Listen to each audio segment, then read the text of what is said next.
اللهم لبيك لبيك لا شريك لك لبيك إن الحمد والنعمة لك والملك لا شريك لك. أعوذ بالله من الشيطان الرجيم.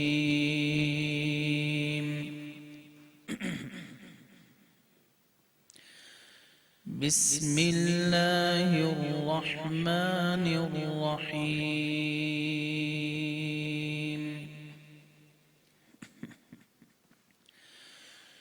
إن أول بيت وضع للناس للذي ببكة مباركا وهدى للعالمين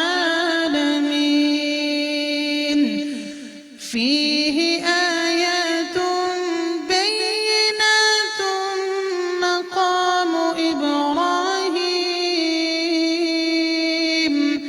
ومن دخله كان آمنا ولله على الناس حج البيت من استطاع إليه سبيلا ومن كفر فإن الله غني عن العالمين. بسم الله الرحمن الرحيم. والتين والزيتون وطور سينين وهذا البلد الأمين لقد خلقنا الإنسان في أحسن تقويم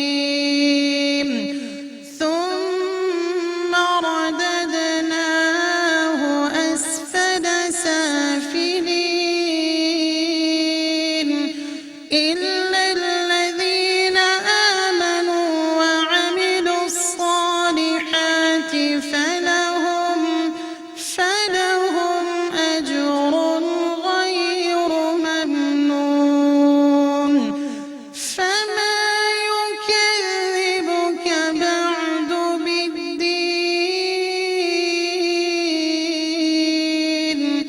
أليس الله بأحكم الحاكمين. صدق الله العظيم. السلام علیکم ویورز، یہ جو تلاوت آپ کے سامنے بھی پیش کی ہے، یہ خوبصورت تلاوت قاری عبدالودود عاصم صاحب نے یہاں پر آپ کے سامنے یہ خوبصورت تلاوت پیش کی ہے، اور ان کی آواز کے بارے میں آپ کو بتانا چاہوں گی کہ بہت ہی خوبصورت آواز ہے.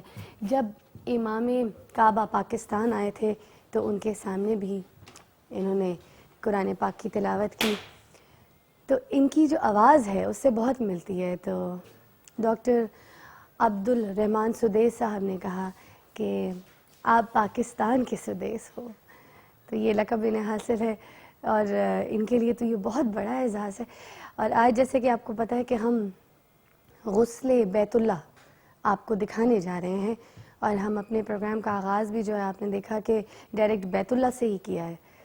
ابھی تھوڑی دیر میں جو ہے غسل کی سیرمنی جو ہے وہ سٹارٹ ہونے والی ہے انشاءاللہ خیر و عافیت سے.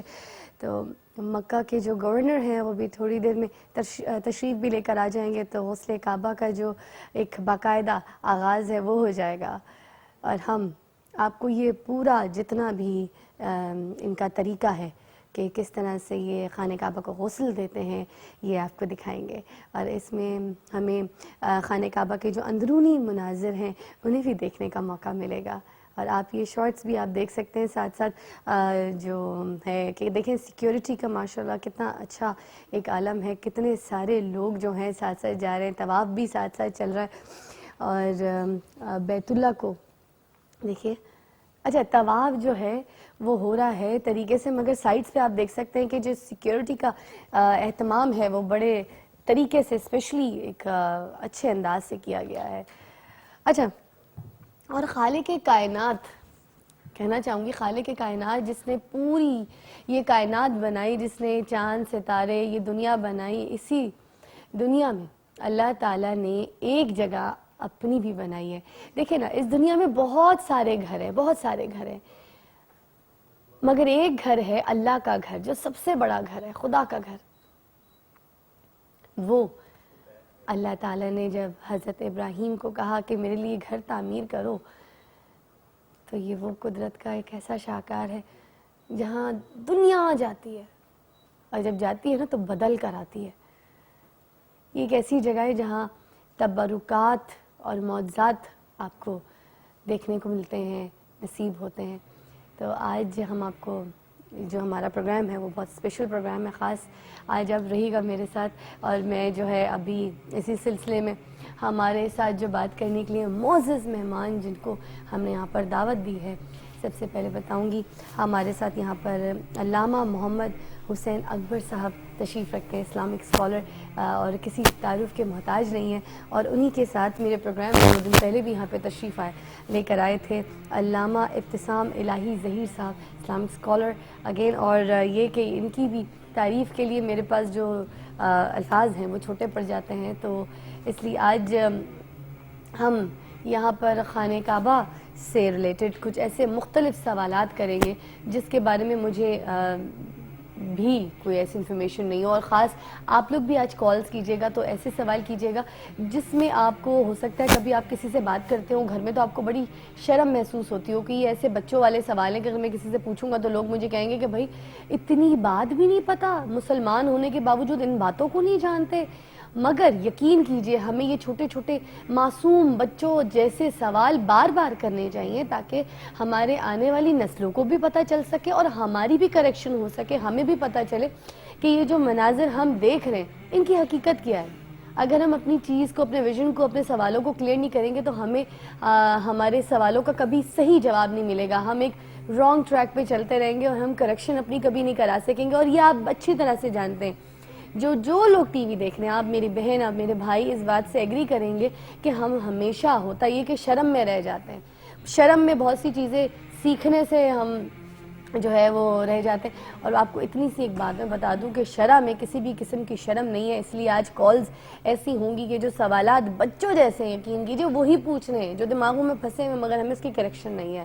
تو ایک چھوٹا سا وقفہ درکار ہے، اس کے بعد ہم آپ کو جب یہاں پہ جوائن کریں گے تو ہمارے معزز مہمان جو ہیں آپ لوگوں کی پھر رہنمائی کے لیے یہاں پر ہمارے ساتھ ساتھ ہیں. ایک وقفہ.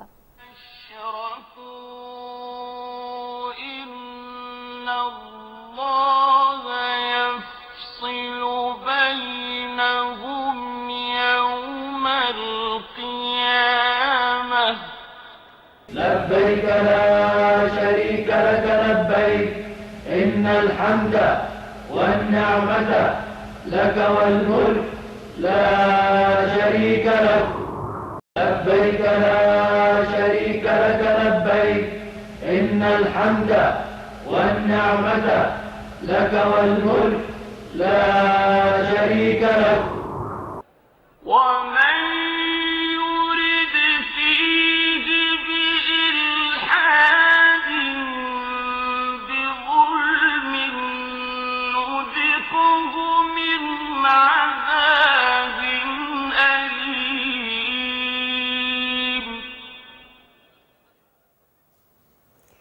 ابھی ہمیں ایک اور مہمان نے ہمیں جوائن کیا ہے، آرکیٹیکچر ہیں، کافی بڑا نام ہے ہمارے ملک کا، سید عابد علی صاحب پہلے بھی ہمارے پروگرام میں آ چکے ہیں. السلام علیکم. ذرا پروگرام کی خوبصورتی سے میں چاہوں گی کہ آغاز ہو. سب سے پہلے علامہ محمد حسین اکبر صاحب سے میں پوچھنا چاہوں گی کہ خانہ کعبہ کی تاریخ کیا ہے؟ اگر آپ اس کی تاریخ ہمیں بیان کریں. بسم اللہ الرحمن الرحیم. قال اللہ سبحانہ وتعالی ان اول بیت وضع للناس للذی ببکۃ مبارکا وہدی للعالمین. قرآن کریم خود خانہ کعبہ کی تاریخ بھی بتلا رہا ہے، جغرافیہ بھی بتلا رہا ہے. خالق کائنات کا فرمان ہے کہ سب سے پہلا گھر جو لوگوں کے لیے بنایا گیا وہ بکہ میں ہے. مکہ مکرمہ کے ناموں میں سے ایک نام ہے.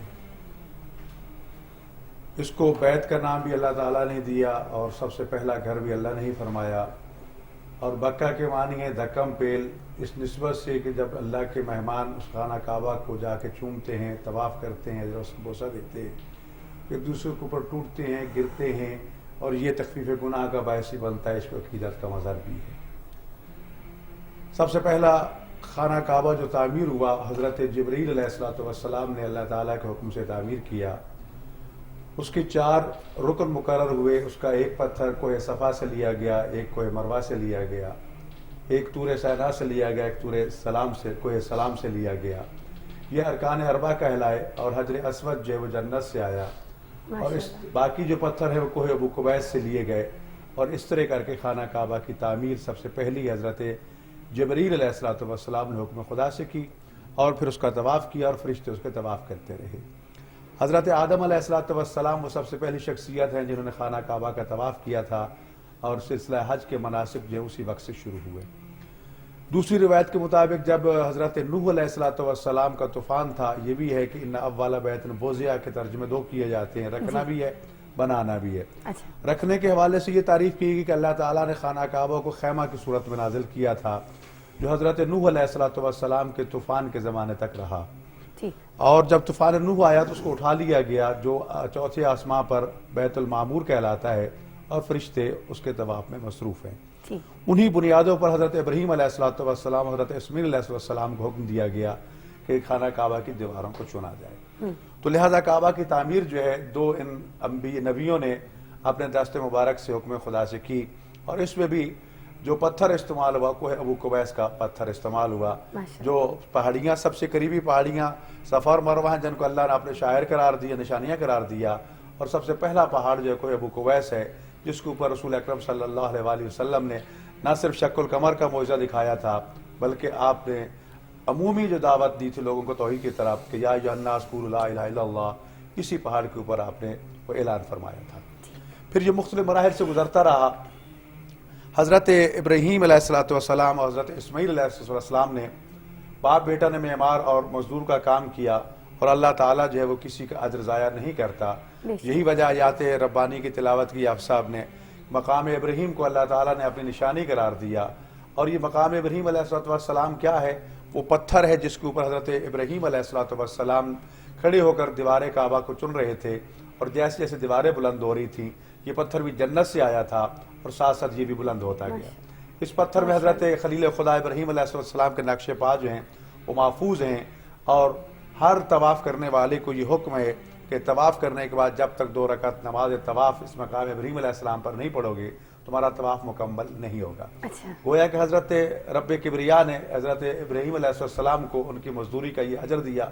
یہ مزدوری دی کہ جب تک میرے گھر کا طواف رہے گا، تیرے نقش پا بھی محفوظ رہیں گے، اور تیرے نقش پا پہ نماز بھی پڑھی جاتی رہے گی. یہ اجر ہے خداوند متعال کی طرف سے. حضرت اسماعیل علیہ السلام کو بھی مزدوری ملی کہ خانہ کعبہ کا ایک حصہ جس کو حجر اسماعیل کہا جاتا ہے، اور بعض روایات معتبرہ میں کہ اب دفن بھی مزاب رحمت کے نیچے ہیں، اسی حتیم کے اندر یا مقام اسماعیل علیہ السلام کے اندر دفن ہے. تو اس کے بعد سب سے پہلا جو غلاف کعبہ چڑھایا گیا، آج کیونکہ تقریب ہے تحویل غلاف کعبہ کی، تو سب سے پہلا غلاف جو ہے حضرت اسماعیل علیہ السلام کی زوجہ نے بنایا تھا اور اس کو چڑھایا گیا. بعد میں مختلف مراحل میں یہ تبدیل ہوتا رہا، یہاں تک کہ بعض یہ بھی روایت ہے کہ سب سے پہلا غلاف جو ہے وہ ہمیر قبیلے کے طبع اسد نامی شخص نے، بادشاہ نے یہ چڑھایا تھا، اور اس میں چاندی کے تاریں جو باقاعدہ اس میں امیزش تھی اس کی. اور پھر مہدی عباسی جب خلیفہ بنا تو اس نے رسول اکرم صلی اللہ علیہ وسلم نے بھی غلاف کعبہ چڑھوایا، اور وہ یمن کا سے بن کے آیا تھا، یمنی تھا غلاف کعبہ. اور جب یہ مہدی عباسی خلیفہ بنا تو اس نے سیاہ رنگ کا یہ غلاف کعبہ چڑھایا، اور پھر یہ ہمیشہ کے لیے حکم دے دیا کہ سال میں 1 مرتبہ تبدیل کیا جائے، اور اس کا رنگ یہی رہے گا. اس وقت سے لے کر آج تک غلاف کعبہ کا مرحلہ تو اس طرح چلتا آ رہا ہے. لیکن جو 4 رکن اس کو مقرر کیے گئے ہیں خانہ کعبہ کے، اس میں رکن حجر ہے، جس میں حجر اسود ہے جو جنت کا پتھر ہے، اور جس کے بارے میں روایات میں یہ موجود ہے کہ جتنے بھی اللہ کے مہمان وہاں جاتے ہیں انہیں حکم یہ ہے کہ کوشش کرو کہ بوسہ دو. بوسہ نہیں دے سکتے تو دور سے استسلام کرو، کیونکہ اس میں خداوند متعال نے یہ صلاحیت رکھی ہے کہ جو بھی اسے سلام کرتا ہے یہ اس کی حاضری لگا لیتا ہے، اور روز قیامت یہ گواہی دے گا کہ میرا اللہ تیرا یہ بندہ بھی طواف کے لیے آیا تھا، یہ بندہ بھی طواف کے لیے آیا تھا، اور یہ پتھر جو ہے اس کو لوگ چومتے ہیں. اور اس کی بھی ایک اپنی تاریخ ہے. رسول اکرم صلی اللہ علیہ وآلہ وسلم نے اپنے اعلان بعثت سے 5 سال پہلے کہ سیلاب آیا اور خانہ کعبہ گر گیا اور دوبارہ تعمیر ہوا، تو حجر اسود کی تنصیب کا مرحلہ آیا تو اس پہ اختلاف ہو گیا. تمام قبائل کہنے لگے کہ ہم لگائیں گے حجر اسود. تو پھر یہ طے ہوا کہ جو سب سے پہلے کل آئے گا جو وہ فیصلہ کرے گا وہ حکم ہے ہر ایک کے لیے. دیکھا تو آمنہ کا لال رسول اکرم صلی اللہ علیہ وآلہ وسلم سب سے پہلے تشریف فرما ہے. کہا کہ جو یہ فیصلہ کریں گے قبول ہے. آپ نے اپنی چادر اٹھائی، بچھائی اور پتھر کو اٹھا کے اوپر رکھ دیا اور سارے قبیلے والے آؤ سردار اس کے کونوں کو پکڑو، اٹھا کے لے کر پھر آپ نے اٹھایا اور اس کو اپنی جگہ پہ نصب کر دیا. ایک بہت بڑا جھگڑا بھی ٹل گیا اور حجر اسود کی تنصیب بھی ہوئی. رکن عراقی کہلاتا ہے جو عراق کی سمت میں پایا جاتا ہے. رکن شامی ہے. رکن شامی کے بارے میں کہ اس وقت دنیا میں جتنی ہوا ہمیں مل رہی ہے اس کا مرکز جو ہے وہ رکن شامی کے نیچے موجود ہے.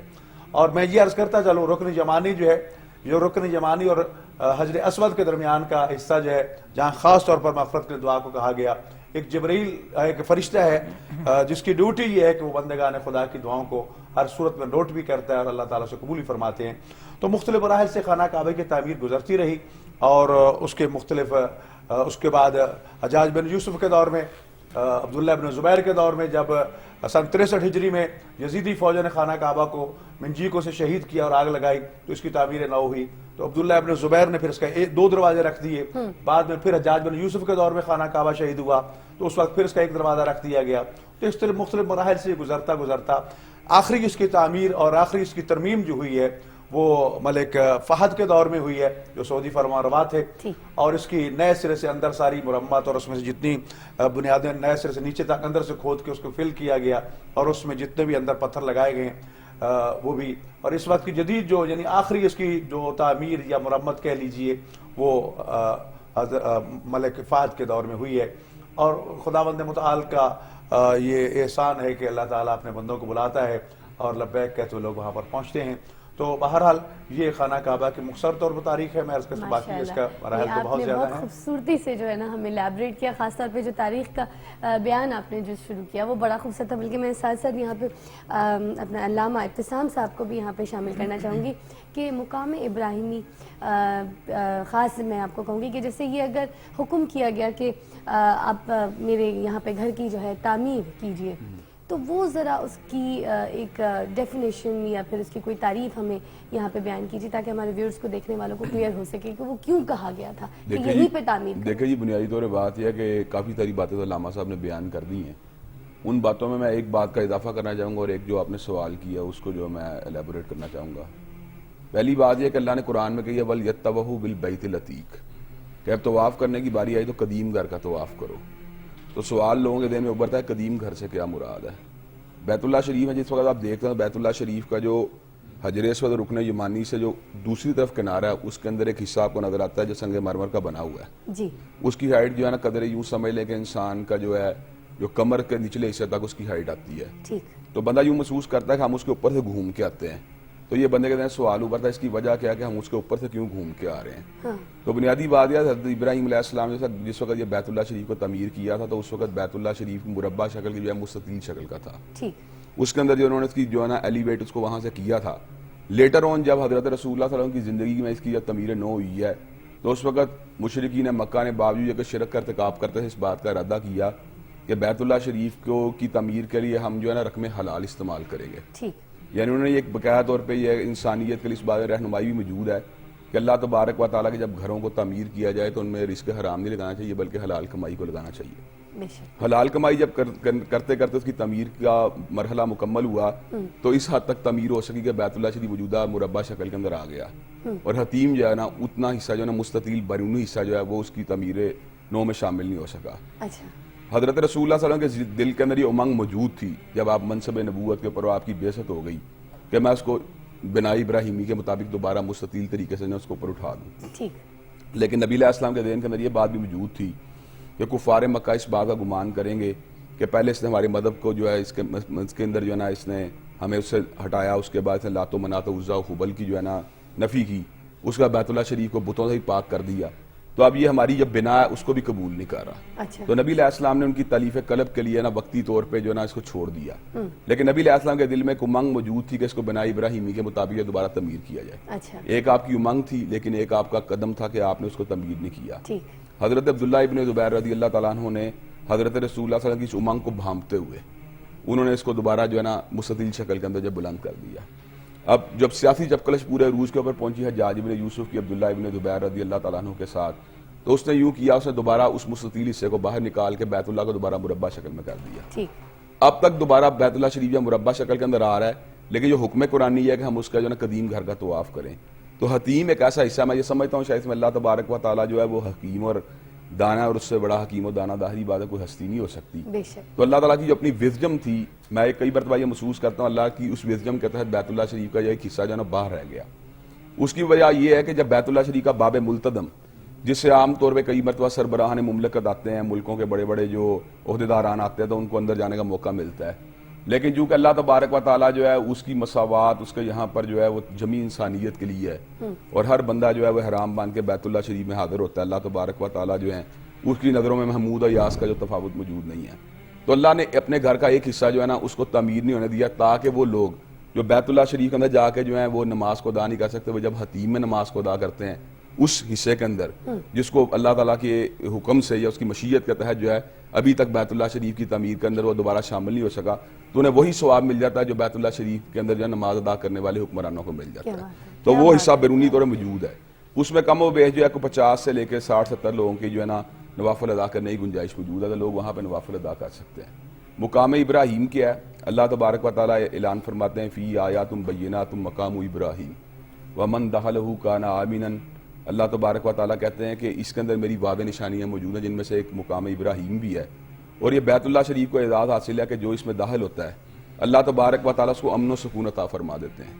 اللہ تبارک و تعالیٰ اس کے ڈپریشنز کو, اس کی انگزائٹیز کو, اس کی پریشانیوں کو, تفکرات کو, اس کے اضطراب کو, اس کی بے قراریوں کو اللہ تبارک و تعالیٰ امن سے تبدیل فرما دیتے ہیں. تو یہاں پر اللہ تبارک و تعالیٰ نے مقام ابراہیم کو بھی اپنی ایک نشانی کے طور پہ ذکر کیا ہے. اس نشانی کی طرف اشارہ کیا ہے علامہ صاحب نے کہ اس کے اندر ایک جو ہے نا نشانی یہ موجود تھی کہ حضرت ابراہیم علیہ السلام جو تھے اس کے اوپر کھڑے ہو کے تعمیر بیت اللہ کا جو تھا عظیم ترین فریضہ انجام دے رہے تھے. اللہ تبارک و تعالیٰ نے اس وقت اس میں ایک ایسا اعجاز پیدا کر دیا تھا, چونکہ یہ بیت اللہ شریف کی ہم ہائٹ دیکھتے ہیں تو تقریباً ایوریج کے لحاظ سے 50 فیٹ تک اس کی ہائٹ ہے. تو ظاہری بات ہے کہ انسان جو ایک پلر کے اوپر کا کھڑا ہو اور نارمل ہائٹ کے لحاظ سے پورے بیت اللہ کی چنائی کا فریضہ انجام دینا چاہے, تو جس طرح آج کل کے جو دور کے اندر کرینے یا ایلیویٹر موجود ہیں اس دور میں تو موجود نہیں تھے. بالکل. تو اللہ تبارک و تعالیٰ نے اس میں ایک حصہ ایسی پیدا کر دی اس مقام ابراہیم کے اندر کہ حضرت ابراہیم علیہ السلام کو جب اوپر اینٹ کی چنائی کا وقت آنا لگتا ہے, جب اس کو تمنا ہوتی تو وہ جو مقام ابراہیم اوپر ہو جاتا, جب آپ کو نیچے چنائی کا موقع یا آپ کی تمنا ہوتی تو وہ نیچے ہو جاتا. حضرت اسماعیل علیہ السلام آپ کو اینٹیں پکڑاتے تو آپ جتنا اس کو ہائٹ تک چنائی کرنا چاہتے تھے اللہ تعالیٰ اس کو ایلیویٹ کر دیتا, جتنا آپ نیچے کرنا چاہتے ہیں اس کے جو ہے نا وہ نیچے کی طرف آ جاتا. تو جو جدید ایلیویٹر کے تمام تقاضے لوازمات تھے اللہ تبارک و تعالیٰ نے مقام ابراہیم کے ذریعے پورے فرما دیے. چونکہ حضرت ابراہیم علیہ السلام نے اللہ تبارک و تعالیٰ کی بارگاہ میں کہ یہ بھی دعا مانگی تھی ربنا تقبل منا انک انت السمیع العلیم, اللہ محنتیں تو ہم نے کی ہیں لیکن اس وقت تک محنت جو ہے بارآور نہیں ہو سکتی جب تک آپ اس کو شرف قبولیت عطا نہ فرمائیں. انسان تو جدوجہد کرتا ہے, محنت کرتا ہے خلوص نیت سے, لیکن اگر محنت اللہ کی بارگاہ میں جو ہے قبول نہ ہو تو محنت کا کوئی فائدہ نہیں ہوتا. حضرت ابراہیم علیہ السلام جد الانبیاء بھی تھے, ابو الانبیاء بھی تھے, لیکن ان کی یہ تمنا تھی کہ اللہ تبارک و تعالیٰ میں تیری بارگاہ میں خلوص سے یہ کام کر رہا ہوں, لیکن میرے اور میرے بیٹے کی محنت کو قبول کرنا یہ آپ کا کام ہے اور آپ ہماری دعاؤں کو سننے والے ہیں. تو اللہ تبارک و تعالیٰ نے حضرت ابراہیم علیہ السلام کی اس محنت شاقہ کو یوں قبول کیا کہ اللہ نے مقام ابراہیم کو جو ہے نا ہمیشہ کے لیے حاجیوں اور طواف کرنے والے اور عمرہ کرنے والوں کے لیے ایک جائے نماز بنا دیا کہ وہی جگہ جہاں پہ میرا خلیل اور میرا جو بندہ تھا میرے گھر کو تعمیر کرتا رہا, اسی مقام کے اوپر آ کے جب تک لوگ دو نوافل کو ادا نہیں کریں گے ان کا طواف جو ہے وہ مکمل نہیں ہوگا. واہ جی واہ, اسی خوبصورت بات کے ساتھ جی اضافہ کرنا چاہوں گا. ایک چھوٹا سا وقفہ لینا چاہوں گی, اس کے بعد پھر ہم آپ کا یہ موقف جانیں گے. تو ایک چھوٹا سا وقفہ رہیے گا میرے ساتھ, کالز بھی آپ لوگ کر سکتے ہیں اور جو سوال آپ کے دماغ میں آتا ہے ابھی آپ سوال پوچھ سکتے ہیں کال کر کے. اور ساتھ ساتھ میں آپ کو یہ بھی بتاتی چلوں کہ جب ہم واپس آئیں گے تو یہاں پر بات یہ بھی کریں گے کہ یہ غسل کعبہ ہے کیا, یہ ہوتا کیا ہے. تاکہ یہ چھوٹی چھوٹی باتیں جو ہیں اگر ہمارے یوتھ کو ہے اگر سنائی جائیں گی سمجھائی جائیں گی تو پھر اسی طرح سے ان کو سمجھ آئیں گی. اور خاص آپ کی بھی جو ویژنری ہے اس کو کلیئر ہم نے ہی کرنا ہے یہاں پہ بیٹھ کے. تو ہمارے سارے معزز مہمان جو ہیں یہیں تشریف رکھتے ہیں. ایک وقفہ, ول be right back.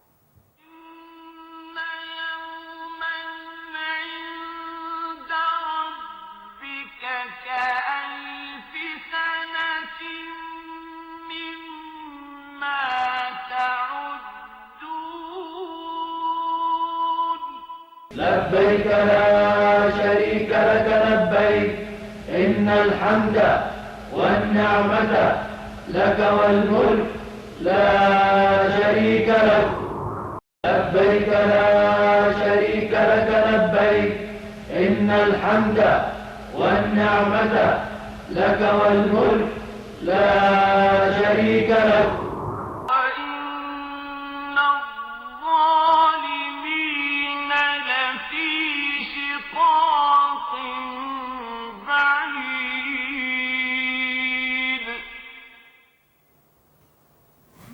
Welcome back. ایک کال شامل کر رہی ہوں اپنے پروگرام میں. اللہ کے گھر کے پاس کھڑے ہوئے بالکل پاس زاہد اقبال صاحب ہیں, ان کو پروگرام میں شامل کرنا چاہوں گی. اور ابھی یہ بیت اللہ شریف میں موجود ہے تو میں چاہوں گی کہ ان سے بات کریں.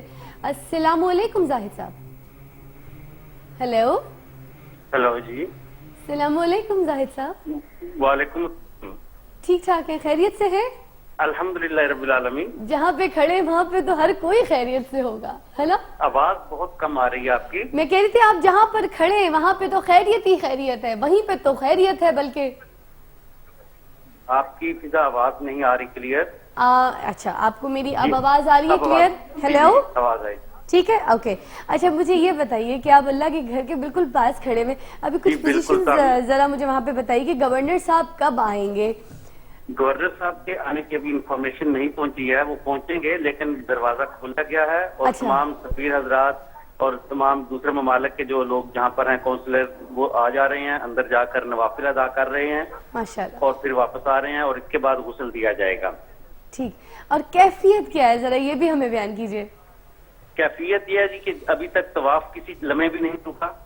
صبح جس وقت فجر کی نماز کے بعد دروازہ کھولا گیا اس وقت اللہ اکبر کی صدائیں بلند ہوئی جی, اور آرمی والے اور کمانڈو جو جہاں پر تعینات ہیں وہ سب آئے, انہوں نے بڑے اچھے طریقے سے لوگوں کو ہینڈل کیا, ایک طرف کیا, اور پھر تمام لوگ اللہ اکبر کی صدائیں بلند کرتے دروازے کی طرف گئے اور سب نے اندرونی مناظر دیکھے اور بہت سی ویڈیوز بنائی گئیں, پکچرز بنائی گئیں جو کہ آگے پیچھے سینڈ کی جا رہی ہیں.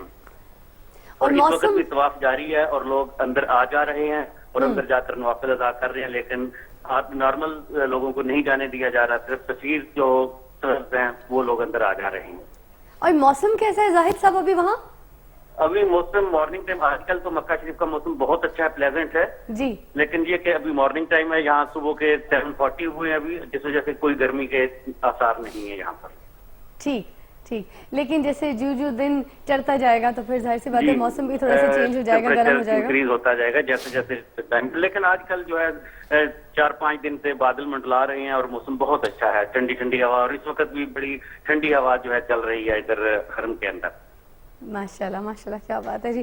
ہمیں یہ بھی بتائیے کہ یہ جو ہم خانہ کعبہ کا جو دیکھتے ہیں کہ بیت اللہ کا جو دروازہ کھولا جاتا ہے, تو کبھی کوئی ایسا اتفاق ہوتا ہے کیا کہ کوئی عام آدمی بھی وہاں جا سکے, اس سے بھی وہ موقع ملے کہ وہ بھی وہ دیکھ سکے, یا پھر یہ صرف اور صرف خاص لوگوں کے لیے ہی ہوتا ہے؟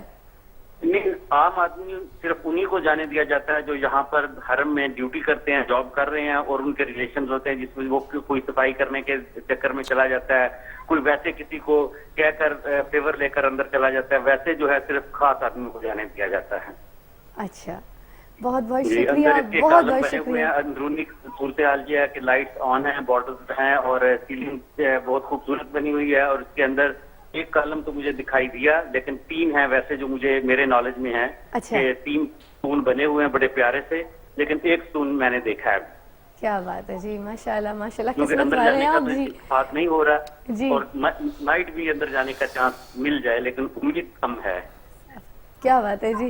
دیکھیں جی یہ تو خواہش ہونا ہی بڑی بات ہوتی ہے. بہت شکریہ آپ ہمارے پروگرام میں شامل ہوئے. ایک ریکویسٹ ہے کہ آپ ہم سب یہاں پہ جتنے بھی لوگ بیٹھے ہیں تو ان سب کی جو دعائیں ہیں اور حاجت دعائیں جو ہے بلکہ پورے پاکستان کی جو ہے وہ دعائیں لوگوں کی وہ آپ وہاں تک پہنچائیے. آپ وہاں اللہ کے گھر کے پاس کھڑے بالکل تو آپ ہماری سب کی پورے پاکستان کی جو دعائیں ادھر آپ پہنچائیے گا.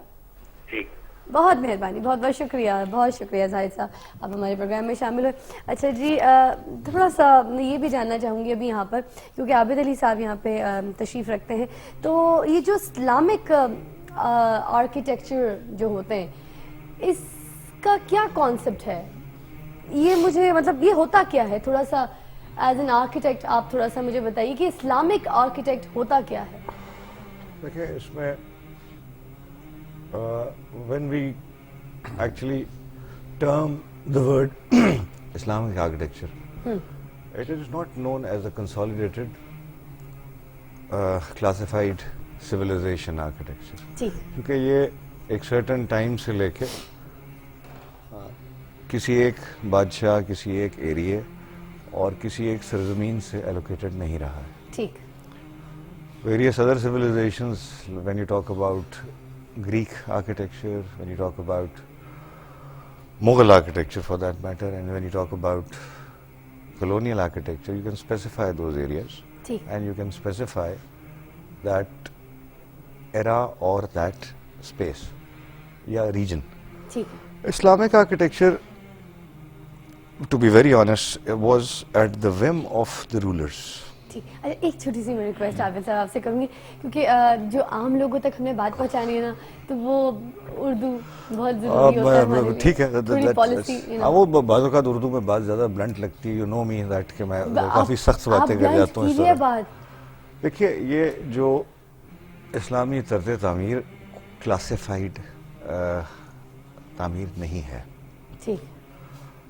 یہ کیونکہ اسلام ایک آفاقی مذہب رہا ہے اور ہے انسیڈنٹلی تو یہ دنیا کے ہر ایریے میں سمبل کی طرح پایا جاتا ہے اور اپنے اپنے علاقوں کے موسم طبقات بلڈنگ مٹیریلز کے مطابق جہاں جہاں پہ مسلمان موجود تھے انہوں نے مساجد اور عبادت گاہیں جنہیں ہم بولتے ہیں اس کا ایک ریفلیکٹو سمبولک ریفرنس ضرور ہوتا ہے. ایز سچ اسلامک آرکیٹیکچر کسی ایک جگہ کو ایٹریبیوٹ نہیں کیا جا سکتا ٹھیک لیکن اتنا وائڈ اسپریڈ ہے اور ایک سرٹن کیریکٹر جو کہ آپ کو عبادت گاہ میں اور ہماری عبادت گاہ میں خاص طور پہ ملتا ہے. آپ پہچان لیتے ہیں کہ یہ مسجد ہے. ٹھیک. اس پہچان کی وجہ یوزلی کبھی ڈوم ہوتا ہے, کبھی مینریٹ ہوتا ہے, کبھی اس کی فارم ہوتی ہے اور کبھی اس کے ساتھ ایسوسیٹڈ جو آپ کے فنکشنل ایسپیکٹس ہوتے ہیں وہ ہوتے ہیں. تو اسلامک آرکیٹیکچر جب ہم طرز استعمال کرتے ہیں جیسے ہمیں پڑھایا گیا یا اس کی ہم نے خود پڑھا اس کے بعد جی یہ ایسوسیٹ ہوتا ہے ایک ریلیجیو پولیٹیکل کا مطلب ہوا مذہبی اور سیاسی جوہد کے تحت, مذہبی اور سیاسی جوہد اکٹھا. ٹھیک ہے. یہ وائڈ سپریڈ ہے دنیا کے تقریباً تمام علاقوں میں. کچھ ایریاز کو اگر آپ نکال دیں اور بدقسمتی سے بہترین نمونے بعض آپ کو وہاں ملتے ہیں جہاں آپ مسلمان بہت کم ہیں, اسپین کی جیسے بات کر رہا ہوں. اور آج کا پروگرام کیونکہ خصوصی طور پہ خانہ کعبہ کے سلسلے میں ہے, یہ آرکیٹیکچرل ٹرم میں ایک ایسا مونیومنٹ ہے جو بہت عرصے سے ایگزسٹ کر رہا ہے اور ایٹ دا ول یا کسی مقصدیت کے تحت انسانی پوائنٹ آف ویو سے شاید نہیں بنایا گیا تھا, لیکن جو پیغمبران خدا جن کے بارے میں بتایا گیا ہے کہ انہوں نے کی تعمیر میں حصہ لیا اور جو ہسٹوریکل پرسپیکٹو ہے جس کے بارے میں مولانا صاحب اور بھائی نے بتایا, اور جو جس ٹرم کے بارے میں آپ پوچھ رہے ہیں وہی بات میں دوبارہ ریپیٹ کروں گا کہ اسلامک آرکیٹیکچر ریفلیکٹیولی ماسکس کے ساتھ ایسوسیٹڈ رہا ہے اور فرق بادشاہ، مثلا مغل آرکیٹیکچر کو ہم اسلامک آرکیٹیکچر نہیں کہتے، لیکن عام فہم زبان میں اس کو اسلامک آرکیٹیکچر سمجھا جاتا ہے. موراکو یا مراکش کا آرکیٹیکچر جو ہے اسے بھی ہم اسلامک آرکیٹیکچر نہیں کہتے، لیکن وہ سمجھا جاتا ہے. ٹھیک، ایک وقفہ ہمیں درکار ہے عابد صاحب، ایک چھوٹی سی بریک لیں گے، واپس ہم آپ کو جب یہاں پہ جوائن کریں گے تو پھر وہ غسل کعبہ کا جو ذکر ہے وہ تو ہم نے کرنا ہی کرنا ہے، ہم نے جاننا ہے کہ یہ کیوں کیا جاتا ہے، اس کا کانسیپٹ کیا ہے. تو ایک وقفہ، ول بی رائٹ بیک، رہیے گا صرف اور صرف ہمارے ساتھ. جادلوك فقل الله أعلم بما تعملون. لبيك لا شريك لك لبيك إن الحمد والنعمة لك والملك لا شريك لك. لبيك لا شريك لك لبيك إن الحمد والنعمة لك والملك لا شريك لك. سارے جہاں کے مالک، سارے جہاں کے والی، در پہ تیرے کھڑا ہے، پھیلائے جولی خالی. در پہ تیرے کھڑا ہے، پھیلائے جولی خالی. تو نے اگائے سارے پھل پھول اور پودے، تو نے اگائے سارے پھل پھول اور پودے. دنیا کے باغ کا ہے تو ابتدا سے مالی. دنیا کے باغ کا ہے تو ابتدا سے مالی. سارے جہاں کے مالک، سارے جہاں کے والی، در پہ تیرے کھڑا ہے، پھیلائے جولی خالی. تو نے یہ گھر بنایا، تو نے یہ گھر بسایا، تو نے یہ گھر بنایا، تو نے یہ گھر بسایا. کرتی ہے ذکر تیرا گلشن کی ڈالی ڈالی. کرتی ہے ذکر تیرا گلشن کی ڈالی ڈالی. سارے جہاں کے مالک، سارے جہاں کے والی، در پہ تیرے کھڑا ہے، پھیلائے جولی خالی. یا رب میری تجھ سے اتنی ہی بس دعا ہے، یا رب ہماری تجھ سے اتنی ہی بس دعا ہے. خالی نہ جائیں تیرے در سے تیرے سوالی، خالی نہ جائیں تیرے در سے تیرے سوالی. سارے جہاں کے مالک سارے جہاں کے والی در پہ تیرے کھڑا ہے پھیلائے جولی خالی در پہ تیرے کھڑا ہے پھیلائے جولی خالی لبيك لا شريك لك لبيك إن الحمد والنعمة لك والملك لا شريك لك لبيك لا شريك لك لبيك إن الحمد والنعمة لك والملك لا شريك لك وَلَقَدْ خَلَقْنَا الْإِنسَانَ مِنْ سُلَالَةٍ مِّنْ طِينٍ ثُمَّ جَعَلْنَاهُ نُطْفَةً فِي قَرَارٍ مَّكِينٍ. علامہ محمد حسین اکبر صاحب سے میں حجرہ اسود کے بارے میں بھی تھوڑا سا جاننا چاہوں گی، کیونکہ جب آپ خانہ کعبہ کی تاریخ بیان کر رہے تھے ہمیں تو اس وقت آپ نے اس کا ذکر بھی کیا تھا، اس کے بارے میں بتایا بھی تھا، مگر ایک سوال ذرا میں کلیئر کرنا چاہ رہی ہوں کیونکہ ہمیں کچھ میسیجز آ رہے ہیں پیچھے، تو وہی میں نے آپ سے کہا تھا کہ یہاں پہ کچھ ایسے بچوں والے سوال بھی ہوں گے جن کا جواب ہم دیں گے اور جس میں کوئی شرم نہیں، میں بھی پوچھوں گی تو میں کوئی شرماؤں گی نہیں، نہ جو لوگ کال کریں گے وہ رابطہ کریں گے تو وہ بھی نہ شرمائیں. تو آپ ذرا ہم اس کی ٹھیک ایلیبریشن اور اس کی تاریخ ہمیں ٹھیک واضح کر دیں.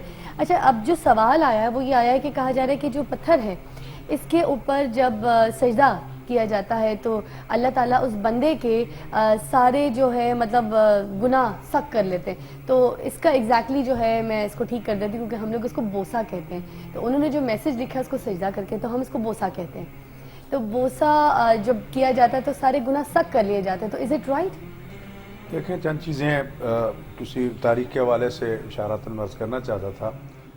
آپ صاحب نے عتیق کے حوالے سے بات کی کہ عتیق پرانا گھر، اس کے معنی یہ بھی کیے گئے ہیں کہ آزاد گھر، کیونکہ حضرت نوح علیہ السلام کے طوفان میں پوری دنیا غرق ہو گئی تھی، لیکن خانہ کعبہ وہ جگہ تھی کہ جو طوفان کی نظر نہیں ہوئی تھی، اور اس وجہ سے بھی اس کو کہا گیا کہ یہ آزاد گھر ہے کہ اس کا کوئی مالک نہیں، صرف اللہ تعالیٰ ہی مالک ہے. تا قیامت کوئی انسان اس پر حق کی ملکیت کا دعویٰ نہیں کر سکتا.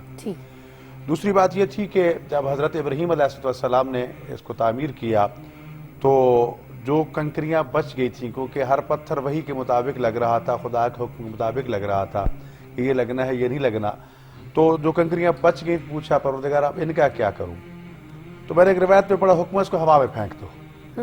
حضرت ابراہیم علیہ السلام وہ سارے کنکر ہوا میں پھینک دیے.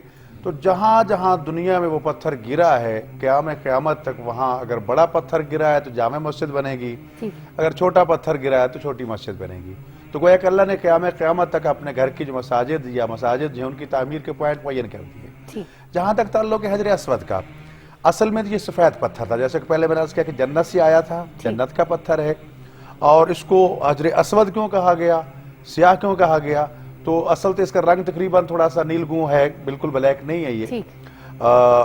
اس کو یہ بھی روایت بیان کی گئی کہ امت انبیاء کی امتوں کے گناہوں کی وجہ سے اس کا رنگ جو ہے وہ سیاہی مائل ہو گیا، وگرنہ حجر اسود بعد میں نام بنا، اصل یہ تھا سفید پتھر تھا، جنت کا پتھر تھا. اور یہ کئی دفعہ چوری بھی ہوا، یہ ٹوٹا بھی صحیح، اس میں کوئی کنکریاں لگی ہوئی ہے، قریب سے دیکھو تو وہ اس میں محسوس ہوتا ہے جن کو فکس کیا گیا ہے. تو جہاں تک تعلق ہے گناہوں کی معافی کا، دیکھیں میں سمجھتا ہوں کہ خداوند متعال غفور رحیم ہے، بڑا کریم ہے، اور جو بھی اس کے ہاں جاتا ہے وہ مہمان بن کے جاتا ہے. اور اس کریم میزبان کی طرف سے جو جانے والے کو، حج اور عمرے پر جانے والے کو سب سے پہلا انعام ملتا ہے، گھر سے باہر قدم رکھتا ہے تو اللہ اس کے سارے گناہ معاف کر دیتا ہے. دوسری بات یہ ہے کہ جب تک گھر واپس نہیں آتا اس وقت تک جو بھی دعا مانگتا ہے اللہ اسے قبول فرماتا ہے. اس لیے حکم دیا گیا کہ جب حاجی صاحبان حج کے لیے روانہ ہو، گھر سے باہر نکل جائیں تو پھر ان سے کہنا ہمارے لیے دعا کیجیے. ابھی گھر میں داخل نہ ہو واپسی پہ تو باہر جا کے استقبال کر کے ان سے کہی کہ ہمارے لیے دعا کرو، کیونکہ جب گھر سے نکلتے ہیں تو اللہ کی طرف جو انعام ملتا ہے وہ یہ ہے کہ تم مستجاب دعوات ہو چکے ہو. جب گھر واپس داخل ہو جاتا ہے تو یہ سعادت چھن جاتی ہے. جہاں تک تعلق ہے حجر اسود کے حوالے سے، حجر اسود جیسے کہ پہلے میں نے عرض کیا، جہاں ایک طرح کاؤنٹنگ کا معاملہ ہے، دوسرا یہ بھی حضرت امام جعفر صادق علیہ السلام کا فرمان ہے کہ جو اس کو بوسہ دیتا ہے یا جو اس کو استسلام کرتا ہے روز قیامت گویا کہ یہ روز قیامت یہ پتھر گواہی دے گا کہ میرا اللہ یہ آیا تھا اور اس نے اپنے الست وعدے کو جو ہے وہ پورا کیا ہے. اور حجر اسود جو ہے جہاں تک گناہوں کو سیک کرنے کا تعلق بوسہ دینا یا سلام کرنا، یعنی یہ تو بوسہ تو بہت یعنی آخری مرحلہ ہے نا. اگر کسی کو یہ سعادت مل جائے کہ حجر اسود کو بوسہ دے لے تو سبحان اللہ. لیکن اگر بوسہ نہیں دے سکتا تو حکم ہے اگر چھڑی ہے تو چھڑی کس طرف کر لو، چھڑی نہیں ہے دونوں ہاتھ اس طرف کر کے بسم اللہ اللہ اکبر کہہ کے اس کو سلام کر لو. تو گویا کہ اس میں اتنی کشش ہے کہ آپ کے ہاتھوں کو بھی وہ کیچ کرتا ہے، آپ کے ہاتھوں سے جو چیزیں ہیں وہ بھی کیچ کرتا ہے، جو دل میں تمنائیں ہیں وہ بھی کیچ کرتا ہے. اور خداوند متعال نے اس کو جو صلاحیت اور طاقت دے رکھی ہے وہ اس کو محفوظ بھی کر رہا ہے. یعنی صدیوں سے آنے والے انسانوں کا ریکارڈ اس میں محفوظ ہے. ایک ایسی ہارڈ ڈسک کہہ لیجیے آج کی زبان میں جس میں پوری دنیا کا ریکارڈ موجود ہے، اور وہ روز قیامت بطور گواہی کی کتاب کھولی جائے گی. ہر ایک نیک بندہ جو وہاں پہنچا ہے اس کا دروازہ کھلے گا کہ ہاں اس نے کس نیت سے یہاں پر حاضری دی تھی. اور جہاں تک گناہوں کا تعلق ہے خدا تو بہت غفور رحیم ہے، بہت غفور رحیم ہے. جب انسان رو کے ایک مرتبہ آنسو بہا کے خدا کے دربار میں کھڑا ہو جائے تو یقیناً وہ اللہ تعالیٰ اس کے سارے گناہوں کو معاف فرما دیتا ہے. اور یہ بھی چیز ہے کہ ایک عمرہ سے دوسرے عمرہ کے درمیان.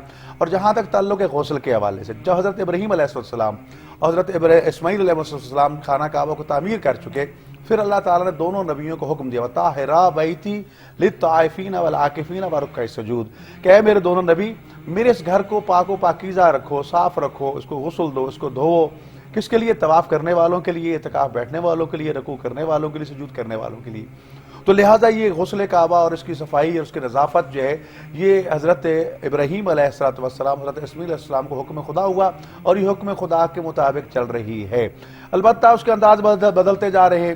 آج جو سلسلہ ہو رہا ہے مثلا اس کو عرق سے دھویا جاتا ہے، عرق گلاب سے غسل دیا جاتا ہے. حالانکہ عرق گلاب سے ایک رسم پوری کی جاتی ہے، وغیرہ طہارت کے احکام کے حوالے سے آپ آب مضاف سے غسل نہیں دے سکتے، خالی سادہ پانی ہونا چاہیے. اچھا.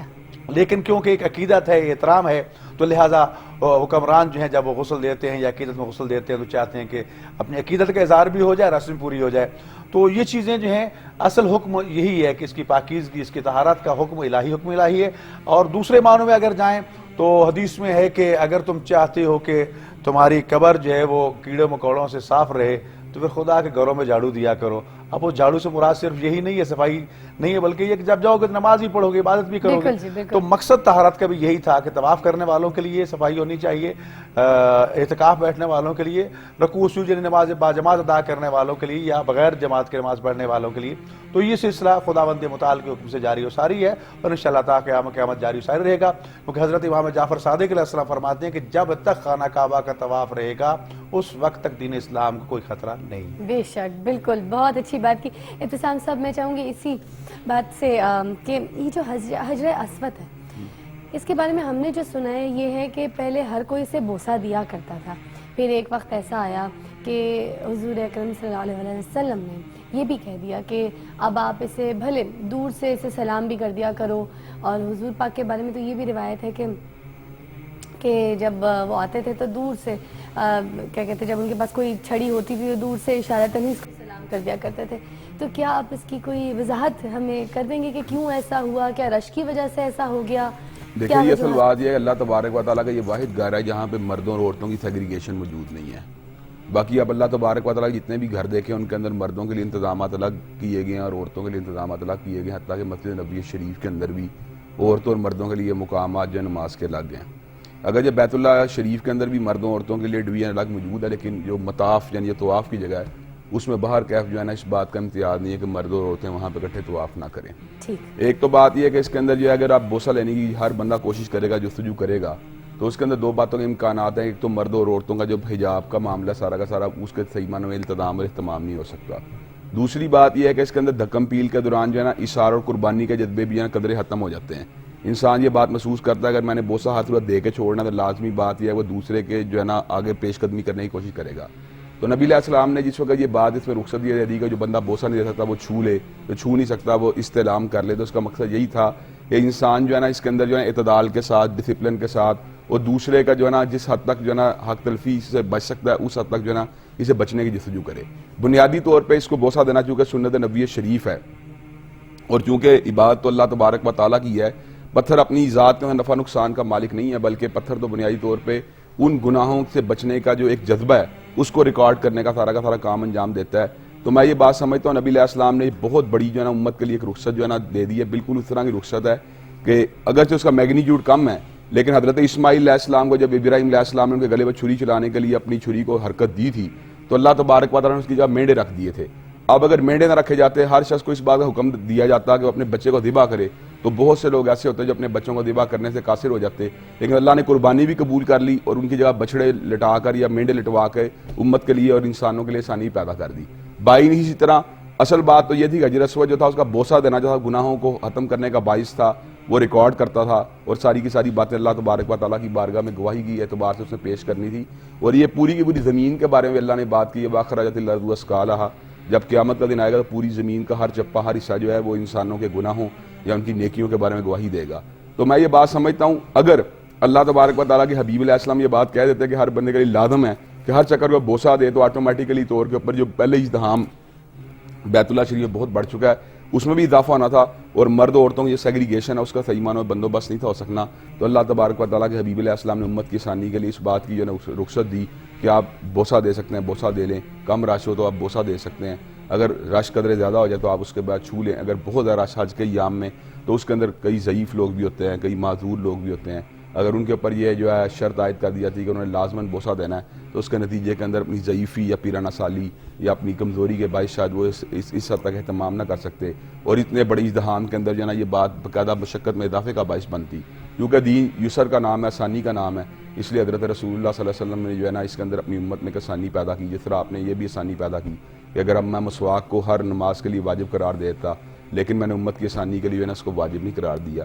بائی نہیں سر آپ نے حجر اسود کے بارے میں تخفیف کی ہے, تو میں یہ سمجھتا ہوں نبی علیہ السلام کی یہاں پہ امت کے اوپر بہت سے احسانات ہیں اور آپ رحمۃ للعالمین ہے, وہاں پہ آپ کی یہ بھی رحمت ہے کہ آپ نے ایک فرض جو تھا بظاہر جو فرض نظر آتا تھا کہ اس کا بوسہ دینا گناہوں کو چوسنے کا باعث تھا, نبی علیہ السلام نے اس کو تخفیف کر کے اس کے مس کو یا اس کے اشارے کو بھی کافی قرار دے دیا. تو نبی علیہ السلام کی پہلے بھی بہت سی رحمتیں ہیں, ان رحمتوں میں سے ایک یہ بھی رحمت تھی کہ آپ نے اپنی امت کے لیے جو ہے نا یہ آسانی والا معاملہ کیا. اور اللہ نے کہا بھی ہے نبی علیہ السلام کی شان یہ ہے, لَقَدْ جَاءَكُمْ رَسُولٌ مِّنْ أَنفُسِكُمْ عَزِيزٌ عَلَيْهِ مَا عَنِتُّمْ حَرِيصٌ عَلَيْكُمْ بِالْمُؤْمِنِينَ رَءُوفٌ رَحِيمٌ, کہ مومنوں پہ رحمت فرماتے ہیں اور شفقت فرماتے ہیں. تو یہ آپ کی شفقت کا ایک مظہر ہے. ایک بہت معصوم سے سوال کرنا چاہوں گی ابتسام صاحب آپ سے, کیونکہ ہمیں کافی میسیجز آ رہے ہیں, کچھ معصوم ہیں, کچھ ایسے سوال ہے کہ واقعی بہت دل کرتا ہے کہ ان کے جواب جو ہے لوگوں کو کلیئر ہونے چاہیے. حج اور عمرے میں کیا فرق ہے؟ یہ ہمیں میسیج آیا ہے کسی کا, تو اس کا جواب ذرا آپ میں دیکھیں جی. بنیادی طور پر بات ہے حج عمرے کے اندر دو امتیازی فرق ہیں. ایک امتیازی فرق تو یہ عمرہ سارا سال ہو سکتا ہے, اور حج جو ہے نا اس کے لیے شوال ذیقعدہ یا ذی الحجہ کے اندر جو ہے نا حج کا احرام باندھنا ضروری ہے. دوسری بات ہے حج جو ہوتا ہے پھر 8 سے لے کے 12 یا 13 تاریخ تک اس کو مکمل کیا جاتا ہے, جبکہ عمرہ جو پورے سال کے دوران کسی بھی وقت ہو سکتا ہے. دوسری بات ہے عمرے کے تمام ارکان جو بیت اللہ شریف کی 4 دیواری کے اندر ہی مکمل ہو جاتے ہیں. طواف کرنا, صفا مروہ کی صحیح کرنا, اور اس کے بعد حجامت کروا لینا, وہ سارے کے سارے ارکان جو ہیں بیت اللہ کے عمارت کے اندر, یا صرف بال کٹوانے والا مسئلہ آپ چاہے بیت اللہ کے سائڈ پہ ہوئی کٹوا لیں یا باہر نکل کٹوا لیں, وہیں ہو جاتے ہیں. لیکن حج کا معاملہ ایسا جدا ہے. حج کے سارے ارکان جو ہوتے ہیں ان کے اندر اگرچہ بیت اللہ شریف کا طواف وہ صحیح شامل ہے, لیکن حج کے ارکان جو ہیں منا کے اندر, مزدلفہ کے اندر, عرفات کے اندر, پھر وہاں سے آتے ہوئے سارا دوبارہ واپسی منا کے پر پھر وہاں پہ طواف قدوم وغیرہ کرنا. تو حج کے جو ہے نا ارکان بہت سارے ان میدانوں کے اندر ہوتے ہیں جہاں پہ حضرت ابراہیم علیہ السلام نے ان کو ادا کیا, اور اس کے بعد حضرت رسول اللہ صلی اللہ علیہ وسلم نے ان کا فریضہ جو انجام دیا. تو حج کے ارکان جو کھلے میدانوں کے اندر ہیں, اور عمرے کے جو سارے ارکان ہیں بیت اللہ شریف کی 4 دیواری میں ہیں. اگرچہ عمرے کے سارے ارکان حج تمتع میں دونوں اعتبار سے شامل ہے کہ حج تمتع میں عمرہ بھی کیا جاتا ہے اور ساتھ حج کے باقی ارکان بھی ادا کیے جاتے ہیں, اور اگر حج فرد بھی کیا جائے تو اس کے اندر بھی بیت اللہ کا طواف بھی کیا جاتا ہے, صحیح بھی کی جاتی ہے, لیکن باقی سارے ارکان جو میدانوں میں مکمل کیے جاتے ہیں. ٹھیک ہے, بہت بہت شکریہ, بہت اچھی طریقے سے آپ نے اس کی جو ہے ایلیبریشن کی ہے. ایک چھوٹا سا وقفہ درکار ہے, ول بی رائٹ بیک. آپ کی کالز بھی شامل کریں گے. ہم سو سوری کافی کالز آ رہی ہیں, مگر وہ پروگرام کچھ اس طرح کا ہے آج کے, تھوڑی سی کالز جو ہیں وہ آپ کی لے نہیں پائے, مگر ابھی کوشش کروں گی کہ اس بریک میں آپ کی کالز لوں, اور جو معصوم میسیجز جس طرح سے آپ کریں اس سے معصوم سوال بھی آپ لائیو کر سکتے ہیں, کوئی مسئلہ نہیں ہے. بس صرف اور صرف یاد رکھیے کہ شرع میں کوئی شرم نہیں ہے. ایک وقفہ, ول بی رائٹ بیک. فلا تعقلون بل قالوا مثل ما قال الأولون لبيك لا شريك لك لبيك إن الحمد والنعمة لك والملك لا شريك لك لبيك لا شريك لك لبيك إن الحمد والنعمة لك والملك لا شريك لك کا پاسبان تو ہے خدا کون و مکان سب کا پاسبان تو ہے کریم و رازق و اخلاق انس و جان تو ہے خدا کون و مکان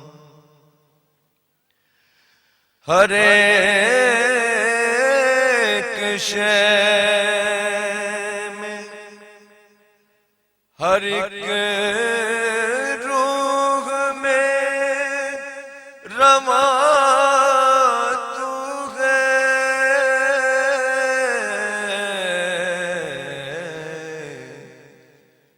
وہاں خرد کی رسائی نہیں جہاں تو ہے وہاں خرد کی رسائی نہیں جہاں تو ہے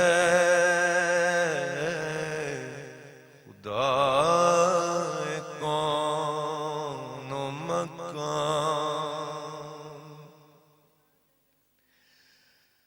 ازل سے خاص حجابوں کے درمیان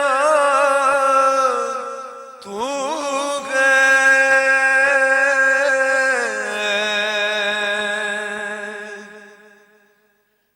ازل سے خاص حجابوں کے درمیان تو ہے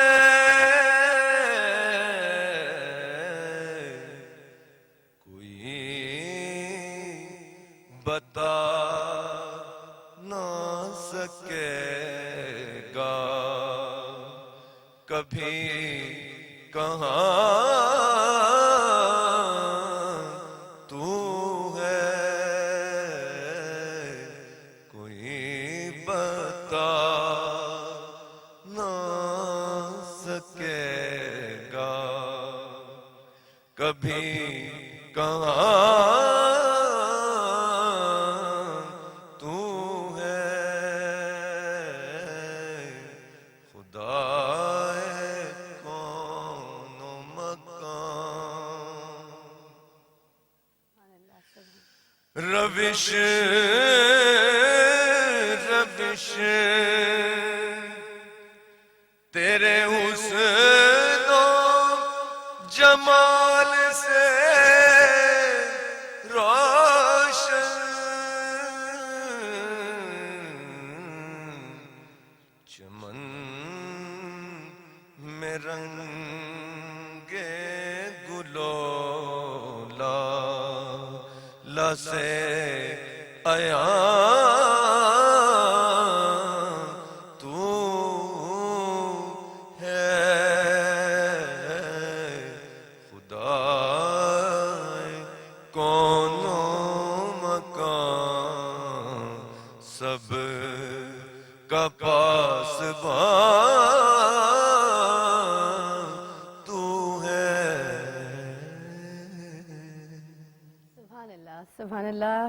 قاری سید نوید قمر صاحب نے ہمیں ابھی جوائن کیا ہے اور بہت خوبصورت ہم باری تعالیٰ آپ کے سامنے یہاں پہ انہوں نے پیش کی ہے اور کسی تعارف کے محتاج نہیں ہے. بہت خوبصورت نعت خواں بھی ہیں, بہت خوبصورتی سے نعت یہاں پر آج ہمارے سامنے پڑھیں گے بھی, اور میں فرمائش بھی کروں گی ابھی, مگر تھوڑا سا پروگرام کا سلسلہ تھوڑا سا اور آگے بڑھاتے کیونکہ یہاں پہ ذرا بات چیت کا سلسلہ شروع ہوا ہوا ہے.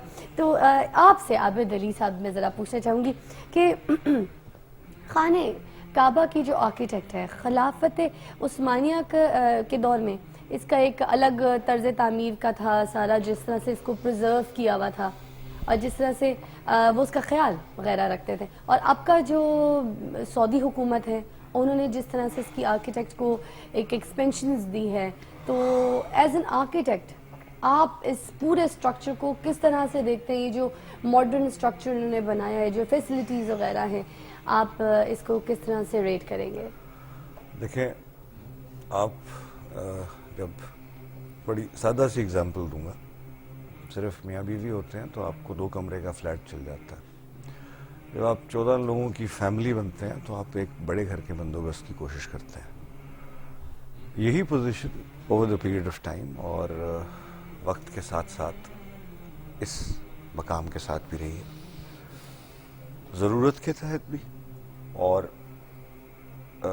وقت کے ساتھ ساتھ ایکسپینشنز.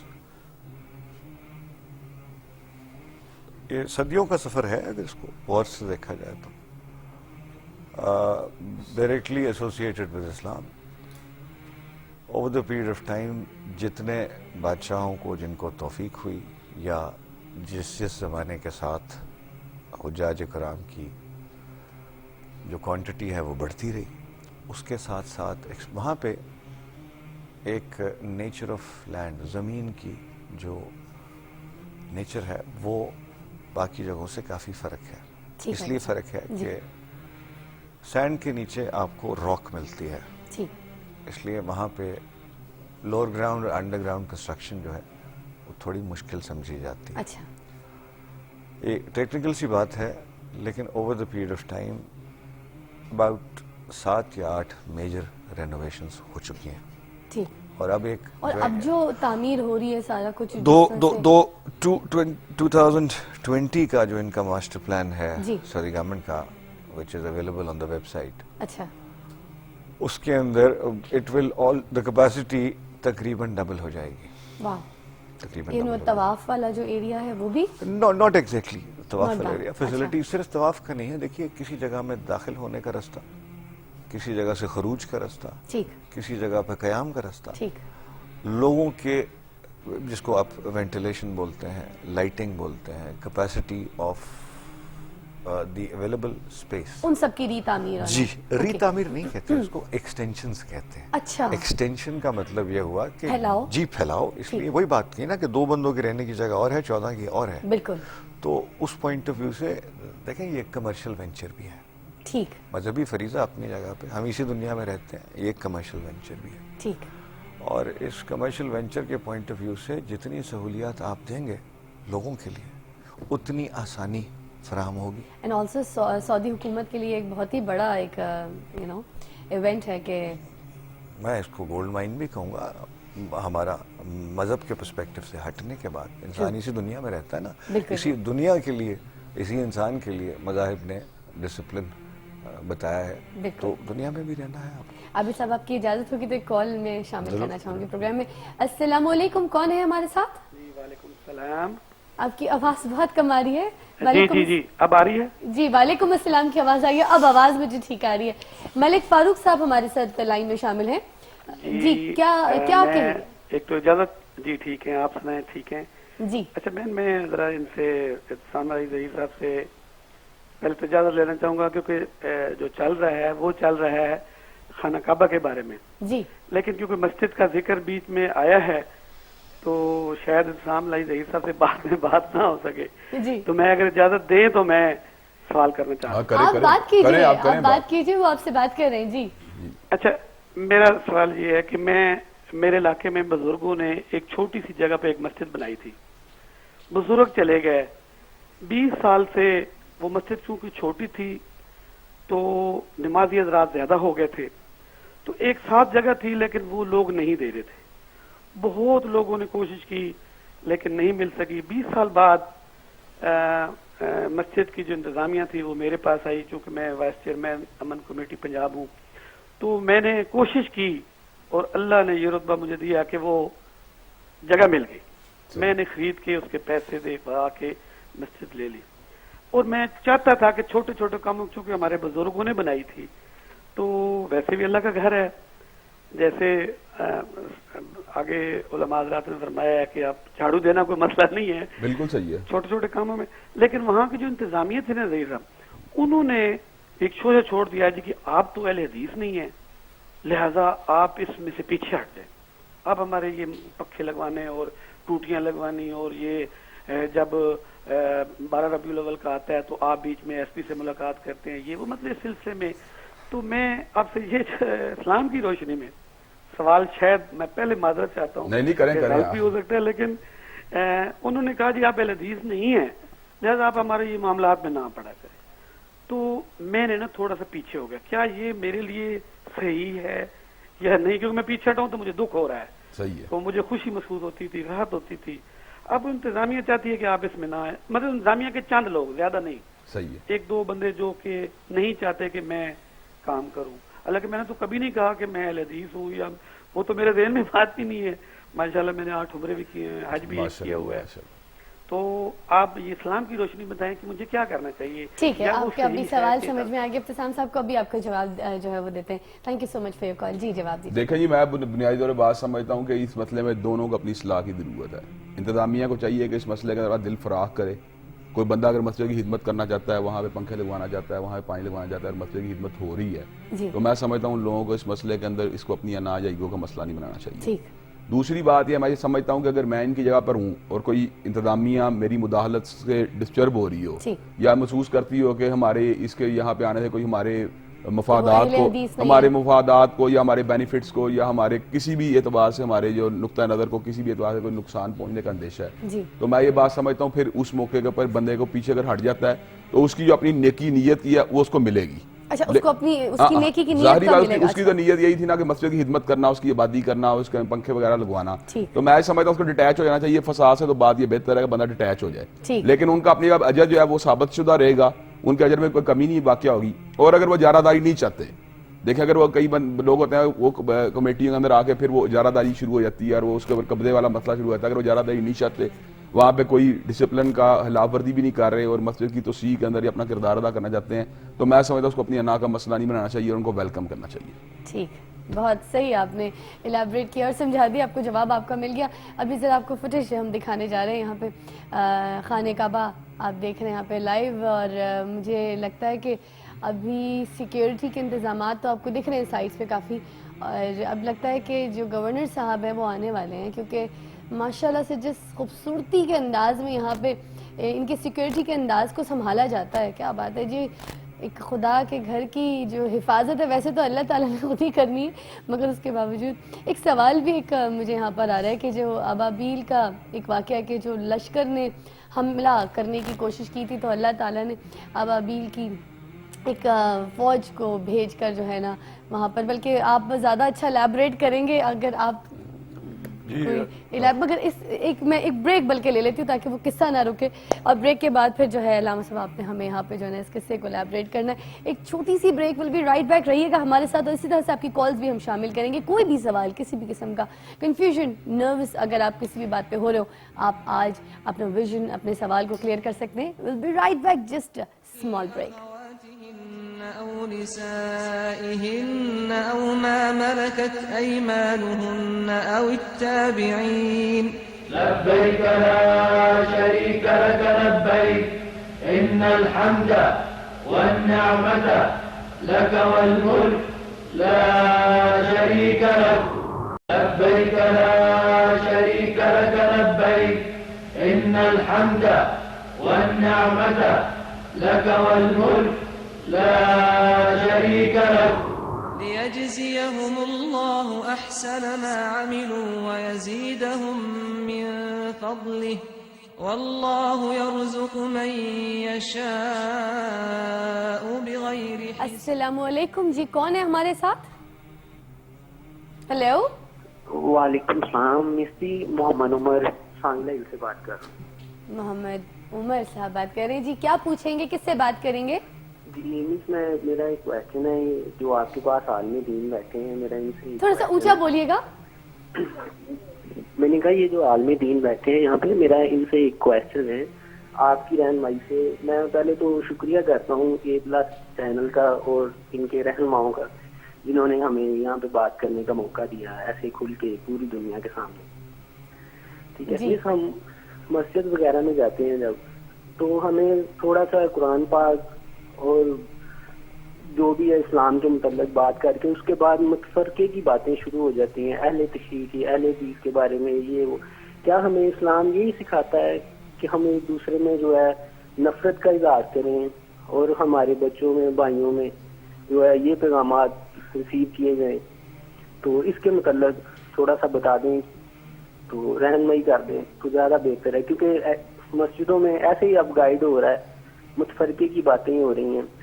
تو اس کے متعلق میں چاہتا ہوں کہ تھوڑا سا اسلام میں محبت ہی محبت ہے, نفرت تو ہے نہیں کہیں. بہت خوبصورت سوال ہے. ویسے اسٹوڈنٹ ہیں یہ, اور انہوں نے یہی بات کی ہے کہ جب ہم مسجدوں میں جاتے ہیں تو وہاں پر ہم تو اللہ کی بات سننے جاتے ہیں, عبادت کے لیے جاتے ہیں, مگر وہاں پہ جو مولوی حضرات ہیں وہاں پہ اپنے اپنے فرقے کو لے کے بیٹھ جاتے ہیں. تو انہوں نے آج ہم سے مطلب یہ رہنمائی مانگی, تو میں بلکہ علامہ حسین اکبر صاحب اگر آپ بہرحال دونوں باتیں, کیونکہ آج خانہ کعبہ کی بات ہو رہی ہے, تو میں سمجھتا ہوں کہ یہ سوال جو ہے بالکل ریلیٹڈ ہے اس موضوع کے ساتھ. یعنی یہ ایک قابل افسوس پہلو ہے, جب ہم خانہ کعبہ میں جاتے ہیں تو وہاں ہر ایک کی منزل جو ہے وہ خانہ کعبہ ہے. بالکل. خانہ کعبہ کے مسجد الحرام کے دروازے کو اب 100 سے زیادہ تجاوز کر چکے ہیں. کوئی کسی دروازے سے آ رہا ہے, کوئی کسی سے آ رہا ہے, کوئی کسی سے آ رہا ہے. ہر آنے والے کی منزل جو ہے وہ خانہ کعبہ ہے. بالکل. کوئی کسی یہ نہیں جھگڑتا کہ آپ اس دروازے سے کیوں داخل ہو رہے ہیں, اس سے کیوں ہو رہے ہیں, اس سے کیوں ہو رہے ہیں. تو میں سمجھتا ہوں کہ اگر ہم اسی کو ہی اپنے لیے نمونہ بنا لیں تو خدا تک پہنچنے کے یہ مسالک جو ہیں یہ راستے بن چکے ہیں یا دروازے بن چکے ہیں. کچھ دروازے سے آ رہا ہے, کوئی اس سے آ رہا ہے, کوئی اس سے آ رہا ہے. اصل منظر کی طرف متوجہ ہونا چاہیے, اس پہ نہیں جھگڑنا چاہیے. لیکن حقیقت یہی ہے, اللہ تعالیٰ نے کوئی فرقہ نہیں بنایا, اللہ تعالیٰ نے ہمیں مسلمان کہا ہے اور ہم آگے مختلف فرقوں میں بٹ گئے ہیں. افسوس یہ ہے کہ اب مساجد بھی فرقہ بندی کا شکار ہو چکی ہیں. یعنی یہ شیعوں کی مسجد, یہ سنیوں کی مسجد, جب خدا کہتا ہے تو میرا گھر ہے, خدا کے گھر کے مالک ہم بن بیٹھے ہیں, جو قطعاً صحیح نہیں ہے. اور افسوس یہ ہے کہ افسوس یہ ہے کہ کسی زمانے میں یہ مساجد پناہ گاہیں ہوتی تھی, امن کے مقام ہوتے تھے, جسے کہیں جگہ نہیں ملتی تھی وہ مسجد میں آ جایا کرتا تھا. آج افسوس یہ ہے کہ مسجد میں جاتے ہوئے ڈر لگتا ہے کہیں واپس زندہ آئیں گے یا نہیں آئیں گے. تو یہ علمی, اور پھر وہ بھی اسلامی ممالک میں. تو یقیناً اگر اس کو یہ کہا جائے کہ جس طرح قرآن کریم میں ہے کہ اما نازل ممن مانا مساجد اللہ جو اس کا رفیع اسمک, تو ان سے بڑھ کر ظالم کون ہو سکتا ہے جو لوگوں کو اللہ کے گھروں میں, مساجد میں, سجدہ کی جگہوں میں ذکر خدا کرنے سے روکے. تو یہ جو آج کا دہشت گردی کے ساتھ چل نکلا ہے, دوسرے تیسرے معاملات جس پہ ہم بھگت رہے ہیں, یہ اسی کا مصداق ہے کہ لوگوں کو مسجد میں جانے سے روکا جا رہا ہے. میں وہی عرض کروں گا کہ ہمیں فراخ دلی کا مظاہرہ کرنا چاہیے, اور قطعاً ابھی اشارہ فرما رہے تھے عزیزہ ہمارے مسالک میں میں بالکل چیلنج کے ساتھ یہ کہتا ہوں 85% مشترکات ہیں, 15% 10% جو ہے وہ اختلافات, اور وہ بھی اجتہادی اختلافات ہیں. لیکن افسوس یہ ہے کہ ہم نے اس 15% کو اتنا ہوا بنا کے پیش کیا, رائی کا پہاڑ بنا دیا ہے کہ ایک دوسرے کی جان کے دشمن ہو گئے, جبکہ 85% اتنے زیادہ کہ اس کو آگے لایا جائے. اب دیکھیں نا, یہاں پھر وہی شیعہ سنی کے بعد شیعہ کافر, فلاں کافر, یہاں تک تو شیعہ کافر بن گئے جب خانہ کعبہ جاتے مسلمان ہو جاتے ہیں. وہاں تو مسئلہ خانہ کعبہ, مکہ مکرمہ, مدینہ منورہ کے بڑے بڑے بورڈ لگے غیر مسلموں کا داخلہ ہی منع ہے. ساری دنیا کے شیعہ بھی آتے ہیں, اہل حدیث بھی آتے ہیں, بریلوی بھی آتے ہیں, دیوبندی بھی آتے ہیں. مقصد کیا, لبیک اللہم لبیک. تو بات یہ ہے کہ ہمیں اس وحدت کی طرف آنا چاہیے, تنگ دل سے نکلنا چاہیے, برداشت ہونی چاہیے. جہاں تک تعلق ہے آپ کے پہلے سوال کا کہ خانہ کعبہ کی حفاظت اللہ تعالیٰ نے فرمائی, یقیناً یہی, کیونکہ یہ خداوند متعال حضرت ابراہیم علیہ السلام کی دعا کا نتیجہ ہے. اس خلیل خدا صلی اللہ علیہ وآلہ وسلم نے جب خانہ کعبہ کو تعمیر کیا تو بہت سی دعائیں کی تھیں. ان میں ایک یہ تھا کہ اس شہر کو امن کا گھر قرار دیں, گویا کہ وہ شہر بس سکتے ہیں جہاں امن موجود ہو. تو ہمیں حضرت ابراہیم علیہ السلام کی دعا سے سبق لینا ہوگا کہ ہمیں اپنے شہروں میں قیام امن کے لیے آخری حد تک جانا ہوگا. امن ہوگا تو تجارت ہوگی, امن ہوگا تو وسائل ہوں گے, سارے معاملات ہوں گے. اور دوسری دعا یہ کہ یہاں کے رہنے والوں کو پھلوں کا رزق عطا فرما. مکہ میں کچھ بھی نہیں اگتا, اب کچھ یعنی انہوں نے پودے لگا کے اس کو تھوڑی سی ہریالی میں تبدیل کیا ہے کہیں کی, لیکن دنیا جا کر جو بھی پھل آپ سوچے وہاں مل جاتا ہے. ابراہیم علیہ السلام کی دعا کا نتیجہ ہے. حضرت صلی اللہ علیہ وسلم کے جد امجد حضرت ابراہیم علیہ السلام نے اور بھی کئی دعائیں مانگی تھیں. جی. تو خانہ کعبہ کی تعمیر کے بعد یہ سلسلہ تولیت کا چلتا چلتا حضرت عبد المطلب علیہ السلام تک آ پہنچا. کیونکہ حضرت ابراہیم علیہ السلام نے دعا کی تھی میرے اللہ لوگوں کے دلوں کو کعبہ کی طرف موڑ دے. تو لاکھوں انسانوں کے دل مڑ چکے ہیں. اب اس سے حسد کھاتے ہوئے یمن کے بادشاہ ابرہہ نے سوچا کہ میں ایک بہت ہی خوبصورت ہیرے جواہرات سے مسجع مقفع اور اس میں سنگ مرمر کیا بلکہ اس میں یاقوت اور زبرجد اور اس قیمتی پتھروں سے ایک خوبصورت گھر بناتا ہوں جو مہنگا بڑا قیمتی ہوگا اور لوگوں سے کہوں گا اس کالے پتھروں والے گھر کو چھوڑیے ادھر آ کے اس کا طواف کیجیے. لیکن جس کی طرف خدا مائل کرے یا دلوں میں جو محبت خدا ڈالتا اس کو کوئی نہیں مٹا سکتا. اس نے ہر جتن کی ہر کوشش کی ہر محنت کی لیکن رہ گانگی. اب حسد سے جلا بھونا وہ یہ اٹھا کہ جی اس وقت تک لوگ ادھر نہیں آئیں گے جب تک میں اس کعبے کو نہ گرا دوں. تو ایک لشکر بھاری بھرکم لے کر جس میں ہاتھی بھی تھے اور دوسری تمام اور لشکر بھی تھا یہ یمن سے چلا تاکہ خانہ کعبہ کی اینٹ سے اینٹ بجا دے. خانہ کعبہ مٹ جائے گا تو گویا کہ لوگ میری طرف متوجہ ہو جائیں گے اور میرا یعنی ٹہکا بن جائے گا پوری دنیا میں اور میرا. یہ وہاں وادی محصر میں پہنچا جو منع کے پاس ہے. تو وہاں جا کر اس نے جو سب سے پہلا کام کیا کیونکہ اس وقت خانہ کعبہ کے کلید بردار رسول اکرم صلی اللہ علیہ وآلہ وسلم کے جد امجد حضرت عبد المطلب علیہ السلام تھے. تو ان کے اونٹ چل رہے تھے وہاں. تو اس نے سوچا کہ کیونکہ سید عرب یہی ہے کعبے کا کلید بردار بھی یہی ہے پہلے اس کے اونٹوں کو قبضہ کرو آئے گا منتیں سماجتیں کرے گا تو ہم اس کو بلیک میل کریں گے. تو اس نے تو یہ سوچا تھا لیکن یہی اتفاق ہوا کہ تھوڑی دیر کے بعد سرکار عبد المطلب علیہ السلام اپنے غلاموں کے ساتھ آ پہنچے. اس نے سوچا کام بن گیا یہ سردار جو جھک گیا اب میں اس کو بلیک میل کروں گا. لیکن آتے ہی آپ نے جو مطالبہ کیا اس کے ذہن میں یہ تھا یہ منتیں کرے گا سماجت کرے گا کہ کعبہ کو نہ گراؤ یہ نہ کرو وہ نہ کرو فلاں نہ کرو. لیکن آتے ہی کہا کہ میرے اونٹ میرے حوالے کرو بھائی. اچھا. اب یہ غیر متوقع سوال سن کے وہ حیران ہو گیا. اس نے کہا کہ تو نے یہ کیوں نہیں کہا کہ کعبہ کو مت گراؤ تو نے یہ کیوں نہیں کہا تو کلید بردار ہے چابی تیرے پاس ہے خانہ کعبہ کے دروازے کی متولی تو ہے تجھے عزت ملی ہے سب کو ملا ہے میں تو اس کو گرانے کے لیے آیا ہوں. اس وقت بڑا ایک یقین محکم کے ساتھ آپ نے جواب دیا کہ انا رب الابل ان اونٹوں کا مالک میں ہوں. اس گھر کا رب موجود ہے وہ جانے اس کا رب جانے مجھے کوئی ڈر نہیں ہے میرے اونٹ میرے حوالے کرو وہ تیرے اپنے گھر کی خود حفاظت کر لے گا. میں سمجھتا ہوں حضرت عبد المطلب علیہ السلام کے ایمان و ایقان کا یہ وہ کمال اور انتہا تھی کہ ذرا بھر بھی اس سلسلے میں کوئی ڈاؤٹ اور شک نہیں تھا. اور یہی وجہ ہے کہ اللہ تعالیٰ نے ابابیلوں کو جو دیکھنے بہت چھوٹے سے پرندے ہیں لیکن ان کے بھی چونچوں میں اور پنجوں میں کنکریاں چھوٹی ڈال کے ہاتھیوں کے لشکر پہ بمباری کروا دی. عصف معقول قرآن نے کہا اس طرح چبایا ہوا کھایا ہوا بھوسا ہو جاتا ہے اس طرح. اور میں یہ بھی یہاں کہنا چاہتا ہوں کہ سورہ فیل جو ہے حضرت عبد المطلب علیہ السلام کے ایمان و ایقان کی قیامت تک گواہی دیتی رہے گی کہ رسول اکرم صلی اللہ علیہ وسلم کے آباء و اجداد کتنے ایمان محکم کے مالک تھے. اور دوسری بات ایک اور یہ بھی طواف کے حوالے سے کرتا چلوں پہلے کعبہ کا طواف کچھ چکر معین نہیں تھے جتنے لگا لو. سب سے پہلے 7 چکر جو مقرر کرائے وہ حضرت عبد المطلب علیہ السلام تھے اور آج تک وہ سلسلہ چلا آ رہا ہے. اس طرح دیت کے حوالے سے بات آتی ہے کہ 100 اونٹ دیے جائیں یا گائے دی جائیں تو یہ بھی حضرت عبد المطلب علیہ السلام نے سب سے پہلے مقرر کی اور اسلام نے شریعت محمدیہ نے اس کو قبول کیا. آج شریعت محمدیہ کے طور پر وہ نافذ ہے. ایسی بہت سی ایسی چیزیں رسول اکرم صلی اللہ علیہ وسلم کے جد امجد کی طرف جنہوں نے کام کیے اور آج وہ شریعت محمدیہ کا حصہ ہے. اور یہی وجہ ہے کہ جب ہم جنت معلیٰ میں ان کی قبر طیبہ پہ جا کر سلام کرتے ہیں تو اس میں ایک لفظ یہ ہے کہ اے وہ شخصیت کو جو روز قیامت انبیاء کے علائم اور انبیاء کے چہروں کی صورت میں اور ان نشانیوں کے ساتھ معشور ہوں گے.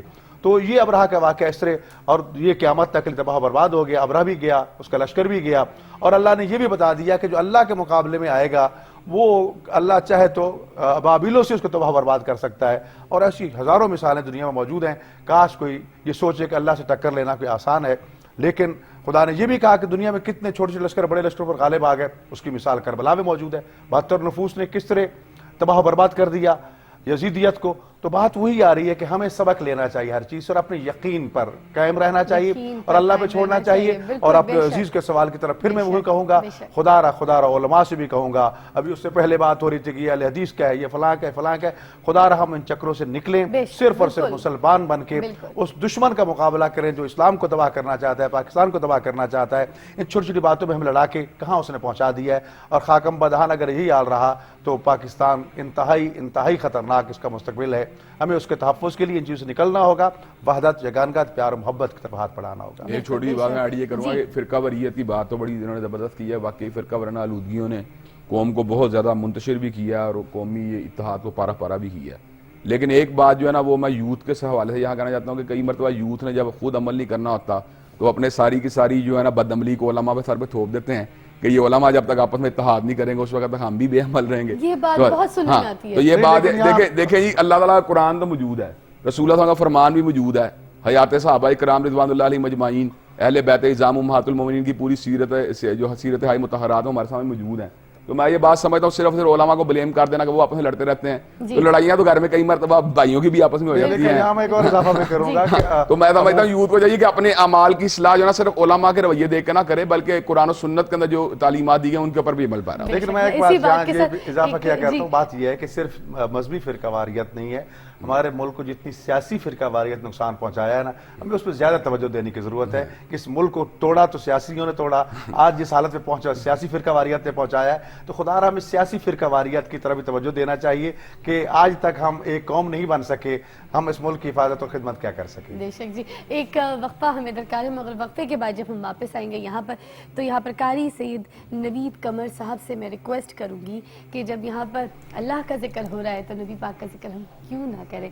اور نبی پاک کا ذکر تو اس طرح سے ہے کہ ہم نعت جو ہے وہ سنیں گے یہاں پر, اور رہ رہ کے مدینے کی فضائے یاد آئی, یہ نعت میں چاہوں گی یہاں پر آپ پڑھیں. ایک وقفہ, ول بی رائٹ بیک, تو پھر ہم نعت سے واپس آئیں گے, رہیے گا ہمارے ساتھ.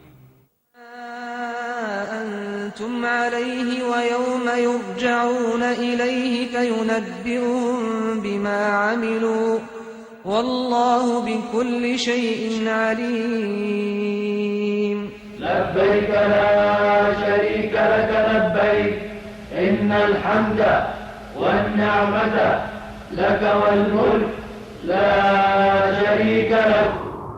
لبيك لا شريك لك لبيك إن الحمد والنعمة لك والملك لا شريك لك. یاد رہ کہ مدینے کی فضائیں آئے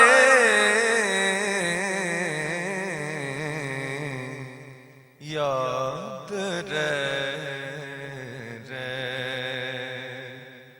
کہ مدینے کی فضائیں آئے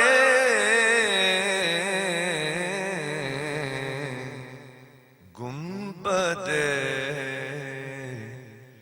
خضرا سے جب چھو کے ہوائیں آئے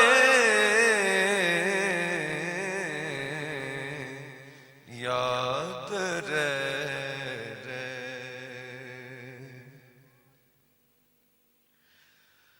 ذرہ ریگ کو خورشید بنانے والے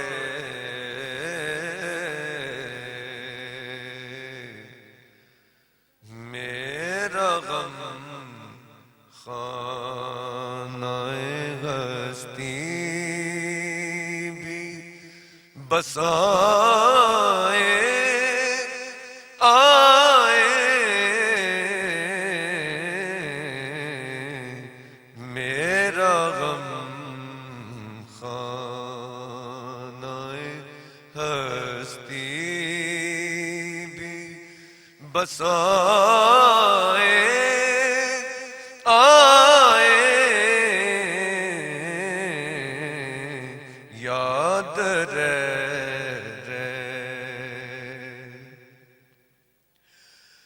جس کے سر پر ہو تیرا سایہ دامان کرم اس کے نزدیک بھلا کیسے بنائے آئے صدقہ حسنین کا ہر ایک کی بنانے والے صدقہ حسنین کا ہر ایک کی بنانے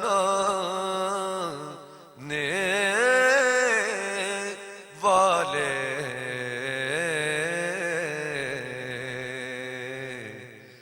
بات بگڑی ہوئی میری بھی بنائے آئے بات بگڑی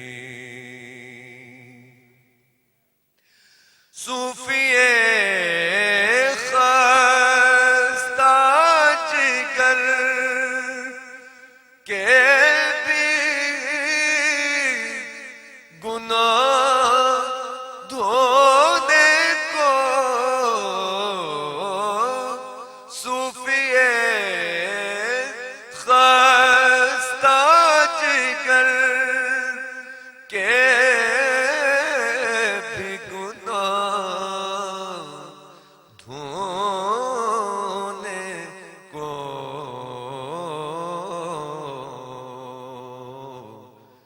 پھر تیرے دیس سے رحمت کی لبيك لا شريك لك لبيك إن الحمد والنعمة لك والملك لا شريك لك لبيك لا شريك لك لبيك إن الحمد والنعمة لك والملك لا شريك لك.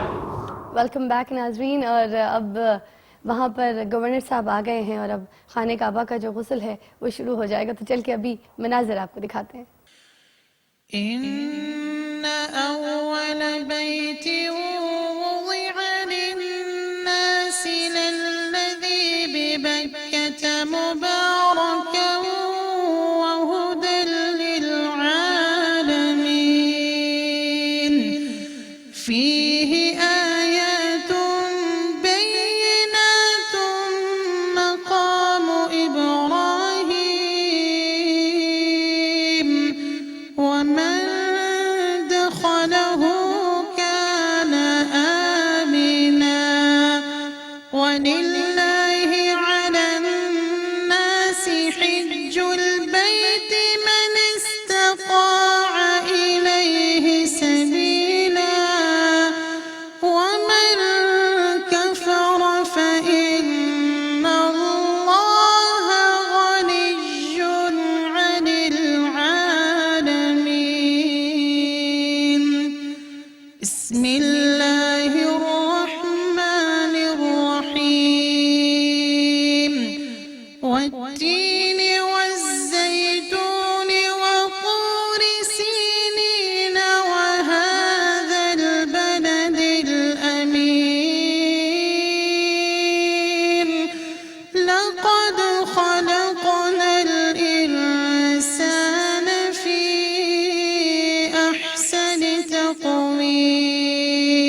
وقت جو ہے آپ کو پتہ ہے وقت کی کمی کی وجہ سے ہمیں اپنا پروگرام جو ہے یہاں پر ختم کرنا پڑے گا، اور شکریہ ادا کرنا چاہوں گی اپنے معزز مہمانوں کا. سب سے پہلے علامہ محمد حسین اکبر صاحب کا، علامہ ابتسام الہی ظہیر صاحب کا، قاری عبدالودود عاصم صاحب کا، اور اپنا قاری سید نوید قمر صاحب آپ کا، اور سید عابد علی صاحب آپ سب کا بہت بہت شکریہ کہ آپ لوگوں نے ہمارے پروگرام کو آج اتنا خوبصورت بنایا، اور آپ سب کے آنے کا یہاں کا بہت بہت شکریہ. اب آخر میں آپ سب کی خدمت میں بھی ایک نعت پیش کرنا چاہوں گی. اجازت ہے؟ جی اجازت ہے. ایک نعت میں آپ لوگوں کے سامنے پیش کرنا چاہوں گی. تو اس کے بعد یہ کہ کل آپ سے پھر ملاقات ہوگی ایک نئی صبح کے ساتھ، ایک نئے شو کے ساتھ. آج یہیں تک کا سفر تھا. فاصلوں کو تکلف ہے ہم سے آ گئے،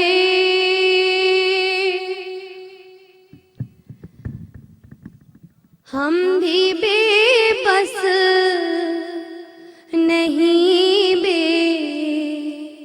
سہارا نہیں، خود انہی کو پکاریں گے ہم دور سے،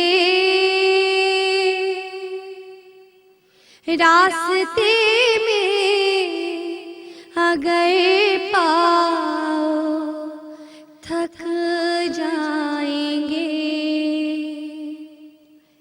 جیسے ہی سبز گنبد نظر آئے گا،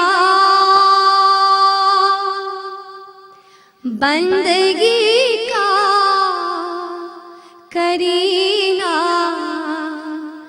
بدل جائے گا، سر جھکانے کی فرصت ملے گی کسے، خود ہی آنکھوں سے سجدے ٹپک جائیں گے،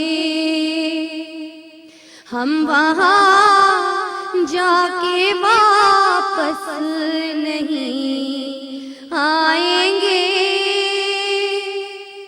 اور گلیوں میں قصداً بھٹک جائیں گے، ہم مدینے میں تنہا نکل جائیں گے، اور گلیوں میں قصداً بھٹک جائیں گے، ہم وہاں جا کے واپس